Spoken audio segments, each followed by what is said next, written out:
You're my go-to guy on the Middle East, on Gaza.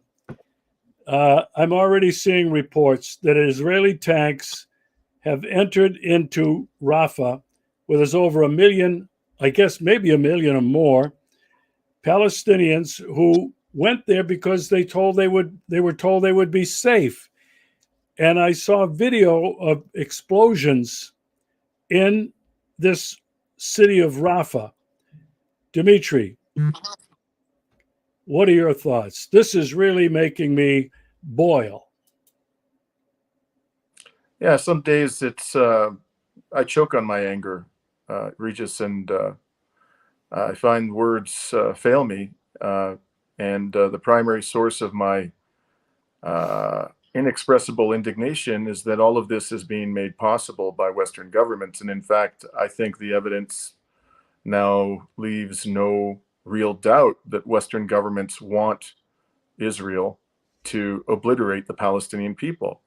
It's not simply that they are reluctant to stop it, they want it. There was an op-ed done by, I came to this conclusion myself weeks ago, but there was an op-ed by Craig Murray, former British diplomat, about a week ago. It came to my attention in which he said precisely the same thing. I think, when people keep providing, when governments keep providing to a rogue, criminal, diabolical regime like that of Israel the weapons necessary to obliterate a civilian population, and the government of Israel is telling you that that's exactly what they intend to do, as they have from the very beginning back in October, and you do nothing to stop it, I think that the inference we ought to draw is that the provider of the weapons wants them to be used in this manner.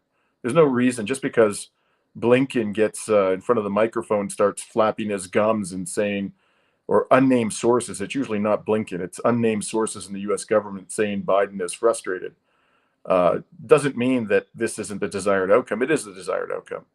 That should be our operating assumption. And it's important to understand a few things. I mean, this is no surprise, because Netanyahu himself said days ago that they would invade Rafah whether there was a ceasefire deal or not. It was astonishing. He was basically guaranteeing that there would be no ceasefire deal, because why would Hamas agree to turn over the hostages if Israel is going to destroy Rafah anyways and obliterate, tens of thousands of civilians potentially? Obviously, it's not going to do that. So Netanyahu made it clear what his intentions were. The Americans knew this was coming, and he's simply carrying out his intentions. Another thing to bear in mind is that the attack on Rafah didn't start today. The tanks moved in today, but they've been bombing tents for several days now. They've killed, I think, dozens of civilians who were sheltering in Rafah in tents. So again, this shouldn't surprise anybody. The West could have stopped it. The West doesn't want to stop it. The West is enabling it. Our operating assumption should be that the West wants Israel to commit genocide. It's as horrible as that.